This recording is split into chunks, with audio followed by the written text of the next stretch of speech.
sejam bem-vindos a mais um episódio do Economia SC Podcast, em parceria com o Instituto Gene e Centro de Inovação Blumenau. Eu sou Ana Paula Dalck, fundadora do Economia SC e host do episódio. E hoje a gente recebe Daniele Amaro, presidente do Conselho da Paytrack. Seja bem-vinda. Obrigada. E aí, para começar, a gente quer saber um pouquinho da tua história profissional, né? Que a ideia é a gente contar aí um pouquinho da tua linha do tempo. Você já teve aqui no Centro de Inovação também por um tempo, mas antes disso, quem que é a Daniele antes da Paytrack? Tá bom. Eu costumo dizer assim, quando eu tô no hotel para fazer uma ficha ou no médico, qual a sua profissão? Eu sempre falo vendedora, né? Então, assim, desde, pra não ter que explicar muito também, fica muito complicado. Desde meu primeiro emprego, assim, eu sempre trabalhei com vendas e marketing, né? Quando o marketing nem era esse marketing que é hoje aqui. Então, empreendi em pequenas coisas, assim, relevantes ao que a Paytrack é hoje, mas eu sempre vim fazendo a minha carreira nessas frentes de marketing, de cliente, desenvolvimento do negócio como um todo. E aí, eu trabalhei até 2005 no mercado têxtil, né? Nada a ver com o que a gente faz hoje, né? Mas já, enfim, quando eu penso, já vai fazer, na verdade, até 2007, mais ou menos. E dali para frente, eu comecei a trabalhar numa empresa de serviços, que é a empresa Croton, que é uma empresa de educação bastante grande, está na bolsa e tudo. E da Croton para frente, também em área comercial, desenvolvimento de abertura de novas unidades, aquisição de alunos, sempre nessa linha. Então, quando eu resolvi sair do têxtil, né, eu quis ir para uma linha um pouco mais corporativa, empresas maiores, que era algo que eu não tinha vivido ainda, né? Foi quando eu fui para a Croton. E lá eu fiquei quase 6 anos antes da Paytrack, né? E eu, na verdade, nem queria sair de lá na época, porque o Edson já estava empreendendo com a Paytrack há alguns meses, assim, poucos meses. O Edson, que é meu sócio, ele já estava há alguns meses empreendendo. E sócio e marido, né? Eu sempre digo que eu preferia que fosse só marido do que sócio e marido, mas não tive essa sorte, né? Então, vamos para frente. A gente terminou no final do ano tudo, ele já estava empreendendo, já estava com algumas frentes de produto, que é a área dele, então a gente sempre fez esse combinado, venda e produto, né? E aí, no final do ano, ele falou: olha, Dani, a gente, né, com tudo que a gente tem passado de mentoria, aprendido, a gente tem que ter um sócio aqui de vendas, né? E aí a gente estava de férias no Ceará. E ele falou: olha, a gente fez uma lista lá, assim, no bar, tomando uma caipirinha lá. A gente fez uma lista: pô, essa pessoa tem que ter isso, essa pessoa tem que ter isso, essa pessoa tem que ter isso e tal. Aí no final, falou: essa pessoa é você. Eu falei: nem vem, porque eu acabei de ser promovida, né? Tava num cargo bom, tava assim, crescendo, trabalhava em São Paulo nessa época e tal. E aí eu voltei, quando a gente voltou, tal, fiquei pensando, a gente voltou no dia 12 de janeiro, eu lembro todas as datas, porque foi bem marcante mesmo, né? Aí no dia 17 eu conversei com o meu chefe. Esse meu chefe, ele tinha vindo do Chile, ele é brasileiro, mas ficou um tempo trabalhando no Chile, daí ele tinha vindo pra cá e tal, em São Paulo. E aí eu tinha passado uns 6 meses com ele já, né? E aí eu falei pra ele: olha, eu vou empreender, né? Dele: não, Dani, não é o momento, você tá no auge aqui da carreira, não sei o que. Eu falei: cara, agora ou nunca. Eu tinha 36 na época, eu disse: olha, eu acho que é o momento de eu fazer e tô sentindo o que eu tenho que fazer, já tá acontecendo. A gente já tinha alguns clientes, né? Eu digo a gente, porque eu já, tipo assim, já era um investimento da família acontecendo ali, né? E aí eu falei pra ele: olha, eu acho que é o momento, vou me jogar, né? Aí no dia 17 eu pedi o meu desligamento, eu trabalhei até o dia 30. Aí no dia 31 eu devolvi meu flat lá que eu morava em São Paulo e voltei para Blumenau, né? Assim, eu morava entre aqui e lá, mas eu tinha uma casa pequena lá, né? E aí no dia 1º de manhã eu já estava visitando cliente, né? Que eu já, tipo assim, já prospectava e tinha uma visão do negócio, tudo, e aí acabei ficando até hoje. E aí por um bom tempo eu e o Edson a gente fez esse combinado, né? De ele no produto e eu em vendas. Então, acho que quando eu falo da minha carreira, eu acabo em vendas. Aí hoje eu tô com o RH, eu tô com o conselho. Mas assim, mesmo quando eu olho para o RH, eu tô olhando para um time que está vendendo e não é só o time de vendas que vende, todo mundo está vendendo alguma coisa, alguma ideia, algum projeto, algum serviço interno. Então eu vejo que eu consigo contribuir com o time como isso, e até porque, tipo, o RH pela frente de ter desenvolvido a cultura do time nesse tempo. Então a minha carreira tá assim, tá um pouco, né? E o conselho me traz outras responsabilidades, dos números, do desenvolvimento, do compromisso com a perpetuidade do negócio. Então, acho que quando a gente fala de carreira, eu acho que é mais resumidamente é isso. Sim, mas a sementinha de empreender antes de rolar esse convite, né? Essa quase que por obrigação tu vai Exato. Foi para a meio que não foi empresa, meio um né? convite, foi uma intimação, né? Tinha essa vontade sua de empreender? Você se via empreendendo ou de fato assim você decidiu assumir a cadeira e de novo, né? Acabou no comercial inicialmente É. também. Assim, eu sempre tive isso nas empresas que eu sempre trabalhei com projetos de abertura de negócio. Então, assim, no tempo que eu trabalhei na Tecnoblue, trabalhei com o Cristiano Birger lá, quase 5 anos, já era a minha fase do têxtil. Eu fiz a abertura de um produto que eles não tinham aqui, que era uma distribuidora de uma empresa argentina de metais para o têxtil, né? Então ele fazia, na época, a fábrica fazia as etiquetas, tags e outras coisas. Hoje eu acho que fazem muitas outras coisas, mas na época era mais ou menos isso. Então, assim, eu quase que montei uma unidade de negócio do zero junto com ele lá, né? Uhum, Então, assim, já era quase que um intraempreendedorismo, né? Eu acho que eu sempre tive isso. Essa uhum. coisa de arrancar do chão. E assim, tem muita gente que eu vejo assim arrancando do chão, tal. Durante que tu tá arrancando do chão, a pessoa não sofre. Todo mundo acha que sofre porque é muito dolorido, né? Mas enquanto tu tá fazendo, não é tão sofrido. E até eu acho que em relação a isso, eu vou falar um negócio que eu cheguei a essa conclusão há pouco tempo, não falei pra ninguém em podcast, em nenhum lugar nenhum, ó, exclusiva. Exclusiva. Eu e o Edson, nós tivemos muitos problemas de modelo de trabalho, porque ele trabalhou praticamente 22 anos na sênior, então Uhum. no modelo bem mais estruturado, um pouco mais conservador, tal, um pouco diferente, né? Uma empresa que já tem uma grande estrutura, que é difícil ser mais maleável em algumas coisas, né?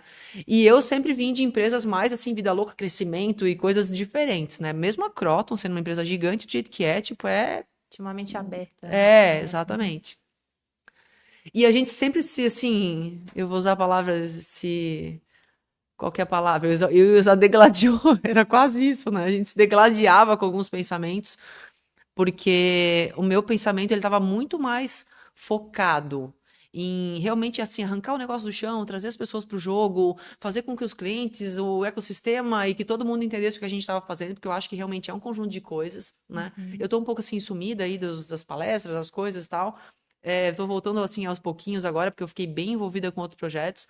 Mas assim, eu acho que isso foi total, fundamental para a gente poder se desenvolver no negócio. E o Edson sempre foi um cara mais na dele, de produto e tal, embora que assim, hoje que a empresa se, vamos dizer assim, se estabilizou, vamos dizer assim, tá grande, tem clientes grandes, tem essa posição do executivo grande, eu vejo que ele se acertou mais no processo. Uhum. Então, assim, ele sofreu no crescimento menos do que eu sofri, e eu diria que hoje que está estabilizado, tipo, eu sofro mais, Uhum. porque eu gosto do negócio pegando fogo, Sim. né? E chega uma hora que não é mais um negócio pegando fogo, que é um negócio muito mais estável, mais processo, que foi essa minha mudança do Pedro, Sim. né? Então, assim, a minha conclusão é do Edson que, assim, tipo, o empreendedor era eu, ele era o executivo. E hoje ele está muito mais confortável na operação, eu vejo que ele consegue fazer muito melhor o que tem que ser feito do que eu. Por Uhum. exemplo, eu não gosto muito de politicagem, tem que ter, sabe? Não é muito meu perfil. Sim. Então, assim, a gente começou a se equalizar mais, assim, se entender como tipo, uma dupla trabalhando junto, quando de fato a empresa ficou um pouco mais estável, um pouco mais. Cabiam processos, times, Uhum. operações isoladas, porque assim, no começo, às vezes tem uma pessoa ali fazendo tudo, a gente mesmo fazendo tudo, né? Quem que Imagina. não começa assim, né? Então, imagina o seguinte, quando a gente estava, antes de vir aqui para o CIB, a gente veio para cá, eu acho que com 38 pessoas. Ali a gente cresceu um pouquinho e tal, mas assim, até um ano atrás, ele, tipo assim, tinha 15 para fazer exatamente o que a gente faz hoje em 280. Uhum. Só que cada um fazia na sua proporção ali, claro, muito menor, muito pequeno, mas assim, é uma coisa que tu tem muito mais controle. E Sim. isso me desespera como empreendedor. O empreendedor, ele quer ter controle. E daí a empresa, quando cresce, tu perde um pouco o controle. Eu falei pro Pedro alguns dias, falei, Pedro, Dani, mas o que que tu gostaria? Eu falei, eu não gostaria nada, eu não tenho que querer nada. Porque não é assim, há 3, 4 anos atrás, eu queria alguma coisa, eu movimentava as pessoas que estavam ali e conseguia fazer. Tipo, hoje tem todo um processo, tu tem um coordenador, tu tem não sei o quê, tu tem o cara lá na ponta que nem sabe como tu pensa, Uhum. às vezes o cara que tá sendo treinado ainda. Uhum. Então, assim, eu vejo que eu sempre tive essa coisa do empreendedor. E Sim. eu digo que eu faria tudo de novo, que não sofri com isso. E agora, voltando um pouquinho ali para o início da história da Paytrack, né? Daí tu falou que o Edson já empreendia em alguns É, meses, mas como é que surgiu essa ideia? Porque se ele vem da sênior de 22 anos, aham, qual que foi a virada de chave para ele empreender sim. também exatamente no segmento que vocês atuam? Assim, o negócio em si, ele não foi bem uma ideia que nasceu pronta. Isso é um negócio que é bem difícil sempre explicar, porque sempre os jornalistas querem essa resposta. Qual foi o pulo do gato que vocês criaram a Paytrack? Não Não teve. teve isso. Uhum. Tipo, era uma coisa que virou uma coisa. Hoje, se tu olhar o nosso deck lá, cara, são N produtos, N coisas, mas claro, sempre com a essência de ser gestão de despesas, né? Uhum. Que é essa estrutura para o CFO, para o gerente financeiro, para o gestor de viagem corporativa. Então, sempre teve ali, só que foi incorporando, foram sendo incorporados serviços. E aí, assim, quando a gente olha para o início lá, como isso aconteceu, na época, a Sênior tinha uma solução que assim, a nossa solução era bem de nicho. E uma Uhum. empresa muito grande, ela não consegue trabalhar uma coisa de nicho, é mais Uhum. difícil, né? Uhum. E o Edson estava provocando a Sênior a fazer um produto mais nichado, tal, na época. Eu não lembro muito detalhes disso, né? Mas aí, na época, eu lembro que até eles deram uma cartinha pro Edson, nós temos até hoje guardado, falando, olha, Edson, a gente não vai fazer esse projeto, tal, a gente te apoia a fazer, segue o baile, não sei o que e tal. E aí, sim, foi quando. Eu não sei se antes ou depois o Edson saiu da Sênior, ele ficou mais um tempo. O Edson trabalhou não só em produto, em área de negócio, lá na Sênior, tal, ficou em São Paulo um tempo também. Uhum. Mas foi mais ou menos ali. Dali começou uma primeira ideia, né? E aí a ideia foi se transformando, era uma coisa, foi incorporando outra, pagamentos digitais, outras funcionalidades para o cliente, enfim. E é o que mantém o negócio vivo, tem que sempre incorporando, crescendo, né? Uhum. E hoje, quais são as principais funcionalidades que vocês têm, assim, que são carro-chefe da Paytrack, de Tá. fato? A gente faz como um todo a gestão da despesa corporativa. E a gente Uhum. dá um foco na viagem corporativa. Então, por exemplo, vou dar um exemplo de um cliente nosso daqui de de Blumenau, né? A Hering, por exemplo. Uhum. A Hering ou a VEG são nossos clientes daqui, maiores. A Hering tem lá 200 pessoas na operação que precisam viajar todos os meses para, enfim, visitar distribuidora, visitar fornecedor, pesquisa de moda, o pessoal do financeiro tem que fazer treinamento, tem que visitar as filiais, tudo isso tem gente viajando, né? Uhum. E isso gera um pedido de passagem aérea, isso gera um pedido de adiantamentos para gastos durante a viagem, ou a gestão de um cartão corporativo que o colaborador tem, e ele tem que cumprir regras com aquele cartão corporativo. Então, tudo isso Uhum. a gente faz pelo sistema. Eu diria que as principais, na tua pergunta, a gestão da viagem como um todo, os serviços da venda do carro, aéreo, hotel, como um todo, Uhum.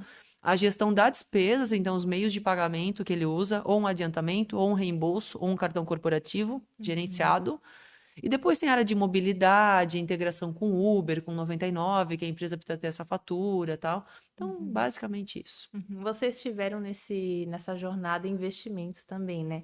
Aí queria que tu comentasse também um pouquinho de como eles aceleraram, né, o desenvolvimento de vocês. Aham, E também um pouquinho dos diferenciais da solução, né? Acredito que vocês têm concorrentes no mercado, né? aham. E aí, como é que vocês se diferenciam nesse processo? Tá. Sobre o investimento, a gente tomou um investimento com a Parceiro Ventures em 2021. A gente estava aqui no CIB ainda naquela época, né? Uhum. Foi um investimento de 8,5 milhões de reais. Uma parte disso foi porque o fundo comprou a parte dos investidores anjos que a gente tinha desde o começo, Uhum. né? Que então até então era um valor realmente de anjo, era um negócio diferente.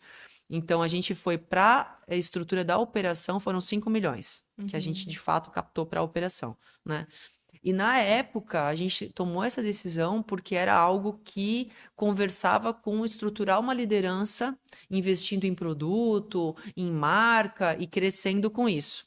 E deu Uhum. certo, porque às vezes, eu também não captei, não diluí, mas também não virei o líder de mercado. Né? Uhum. Então, hoje, quando a gente olha para a solução nacional de expense management, que é toda essa estrutura do relatório de viagem, a gente lidera hoje em volume de negócios, exceto com uma solução internacional, que atua bastante forte aqui, que é o Concur da SAP. Né? Então, é Uhum. uma coisa muitíssimo maior, né? Uhum. Outra proporção. Então, assim, a gente, como diferencial, eu brigo com a SAP em alguns clientes grandes, tem muito cliente que é da SAP também, e o principal ponto aí, quando eu olho para isso, para esse lado, é essa questão da tropicalização do processo. Então, assim, uma empresa que vem de fora, ela tem alguns desafios em incorporar no Brasil, né? Questões tributárias, questões de moeda, que muda muito. Então, assim, principalmente tributário, que, assim, tem que se adequar a regras de impostos e tudo isso a gente faz pelo sistema, né? Então, acho que esse é um dos diferenciais. E eu acho que outro é que a gente, desde o início, a gente foi co-criando esses produtos com os clientes. Então, assim, nunca teve pronto o produto quando a gente foi para o mercado. Esse é um dos pontos que eu trato, assim, nas minhas mentorias, tudo. Ah, não, eu não estou cobrando ainda porque eu vou esperar ficar pronto o produto. Não, tu começa agora a já botar, porque se ninguém pagar, tu já sabe também que não resolveu problema nenhum. Eu acho que a gente co-criou muita coisa junto com os clientes. Hoje vocês têm que número de clientes? Onde vocês estão? Quais Tá. estados, enfim. A gente tem hoje, mais ou menos, vou assim dar um número grande, 800 grupos econômicos. Então, assim, são empresas que muitas vezes é uma empresa que está ali como grupo econômico, mas, sei lá, 15 CNPJs, por exemplo, a JBS é o nosso cliente, é um contrato. Mas aí tem a Swift, tem todas as empresas do grupo ali, agora Seara, enfim, todas as empresas que compõem ali o grupo, né? Então, são quase 3.000 CNPJs com 800 grupos econômicos hoje. E numa matéria do ano passado aqui, vocês tinham uma expectativa de faturar 50 milhões no ano passado. Bater uma meta, Bateu a bater meta. uma meta. Esse ano, o que vocês têm de expectativa? O que vocês planejam? Novas funcionalidades? O que vocês têm em mente aí para os próximos meses? A gente tem algumas coisas de produto, né? Mas a gente, assim, pós a entrada da Parceiro Ventures, a gente investiu muito em produto. E é uma coisa que demora a colher, né? Então você começa, lança os produtos, vai para o go-to-market, vai para o cliente, aí o cliente devolve com melhorias. Então não é tão simples, lança um produto, saio vendendo e ganho dinheiro. Então a gente sabia que a gente tinha um tempo para colher aquele investimento, né? E aí eu diria que para esse ano de 2022 para 2023, os últimos 12 meses, um pouco de 2022, um pouco de 2023, a gente começou de fato a entender que era o momento de estabilizar esses produtos e não criar novas frentes, né? Então hoje a despesa, né, a viagem, a parte de serviços, os cartões e a carteira digital e mobilidade. Esses 5 produtos são os principais produtos que a gente resolveu estabilizar antes de novas coisas. Sei lá, poderia ter alguma coisa conectada com fluxo de pagamentos de outros pagamentos, que a gente tem alguns clientes, vocês concorrem com a Clara? Sim e não, porque a Clara ela acaba indo numa gestão de pagamentos todo tipo. A gente está um pouco nichado, bastante nichado, na visão um pouco mais da viagem, né? Mas alguns clientes acabaram adaptando por conta própria o produto para fazer outras coisas. Então, assim, a gente poderia criar novas frentes de negócio, né? Mas aí, já pegando o teu gancho do que a gente tem de expectativa, para esse momento, claro, tudo custa dinheiro, né? Tudo é responsabilidade de botar para acontecer e a empresa tem que dar resultado também, né? Pós-pandemia acabou essa coisa que a startup só vai para frente, não importa se está alavancada ou não, tem que dar resultado. A gente entende que o próximo passo ele depende de um novo investimento. Depende de acontecer alguma outra coisa, porque a gente quer, de fato, fazer uma ampliação diferente, né? Então, a gente resolveu estabilizar os produtos, que quando também tu cresce produto muito rápido, sempre fica uma ponta solta aqui, ali, de, bom, vamos estabilizar. E não é Momento nem de consolidar. consolidar as ferramentas, até porque, assim, lança com o mínimo possível de viabilidade, né? Sim. E depois você vai incorporando, olha, agora tem que ter isso, tem que ter aquilo, tem que ter aquilo. Então, a gente entende que esse ano é um ano de consolidar e preparar para 2025. E agora vocês estão chegando ao 8º, 9º ano de A operação? gente fez 7 anos em outubro. Outubro. Outubro Sim. passado. De qualquer forma, cresceram muito rápido, né? Crescemos Também rápido, Então, assim, tem que ir também cuidando para não meter o pé pelas mãos e fazer as coisas. Chega uma hora que a gente brincar, enquanto é um jet ski, né? Vai indo, vai quebrando, vai indo, né? Aí depois, quando já vira um barco um pouco maior, tá longe de ser um navio, né? Que também se movimenta muito lentamente, mas se movimenta diferente, já não é a mesma coisa, E né? na tua visão, até surgiu uma pergunta agora fora do roteiro, mas na tua visão, estando nesse mercado bem nichado, né, que vocês estão, de qualquer forma, revolucionando com tecnologia também, né, Sim. automatizando tudo isso. Tu acha que ainda tem muita coisa para explorar? Porque tu acabou de falar que estão consolidando também as ferramentas, mas assim, de longo prazo, tu vê que tem muita coisa? Eu acho que tem, assim, tem muita coisa para ampliar também, Uhum. né? Agora a gente está colocando várias frentes de inteligência artificial no produto, então para o cliente é muito importante, né? Sim. Fazer uma leitura dinâmica de vários processos, tipo assim, o sistema poder antecipar vários processos que hoje tem um monte de gente fazendo, né? Uhum. E ainda com uma capacidade de cobrir ainda mais o compliance. Mas assim, tem novas funcionalidades, assim, coisas grandes a serem feitas, eu vejo Sim. que tem. E aí Sempre tem. tu tocou no tema funcionário, né? Vocês tinham uma sede aqui no Centro de Inovação, antes disso vocês tinham outra, Tá, e agora vocês estão em uma nova, né? Há cerca de 2 anos vocês isso. foram para um novo espaço. Como Uhum. é que está em relação à estrutura? Como é que vocês veem a Paytrack aí nos próximos meses também em relação a pessoas? A gente veio para o CIB com 38, se eu não me engano. Saímos daqui com 100, cento e pouquinhos, assim. Praticamente eles ocupavam o andar Aí inteiro aqui. quando a gente foi embora, todo mundo deu graças a Deus, né? Todo mundo deu graças a Deus que a gente foi embora, tanto que a gente incomodava aqui, ó, era o andar inteiro, era o estacionamento inteiro, é uma loucura, né? Mas a gente saiu daqui, foi para nossa sede própria, que é ali em cima da Volvo ali, né? E dali, a nossa capacidade ali são mais ou menos 280 pessoas. Então, Uhum. desses 280 que a gente tem hoje, por que a gente ainda tem um espaço? Porque 30 estão em São Paulo e Uhum. tem mais uns 20 que estão em outras cidades, em outros lugares totalmente remotos. Uhum. Então, acabam que eles não estão aqui. Então, a gente tem algum espaço ali ainda. Mas essa semana eu tive reunião com o pessoal lá, estamos com a corda no pescoço já em breve, até porque não é só sentar numa mesa, né? Toda a estrutura de sala de reunião, onde o pessoal come, porque ali também é um pouco ruim, não tem muito, né? Para ir a pé no shopping não dá, um pouquinho longe, para vir para o centro é longe, então ou de carro, ou o pessoal come ali mesmo. Tipo, muita gente traz a comida, tem um espaço, tem Uhum. uma cozinha para comer e tal, e tem um espaço para comer e tudo, mas assim, a gente vê que tá ficando bem cheio, assim. Isso é bom também, de É, qualquer forma, né? Quer é dizer que tá bom, mas a gente crescendo. vai ter que botar a mão ali de fazer uma obra no segundo andar, que a gente já alugou o segundo andar, Uhum. a gente já reservou lá, alugou, mas assim, tem que botar a mão e fazer a obra, né? E aí é Sim. mais uma dor de cabeça. Mas é esse o nosso E estado lá. do tempo que vocês ficaram aqui no Centro de Inovação, e aí a gente caminha aí para finalizar o episódio também, como que tu vê que o espaço agregou de fato no desenvolvimento do negócio, nas trocas, enfim, no que vocês faziam por aqui? Eu tava chegando hoje aqui, e, tipo, foi um tempo muito feliz, assim. A gente conseguiu fazer conexão com muita gente, Uhum. né? E eu acho que o próprio ambiente, ele até propicia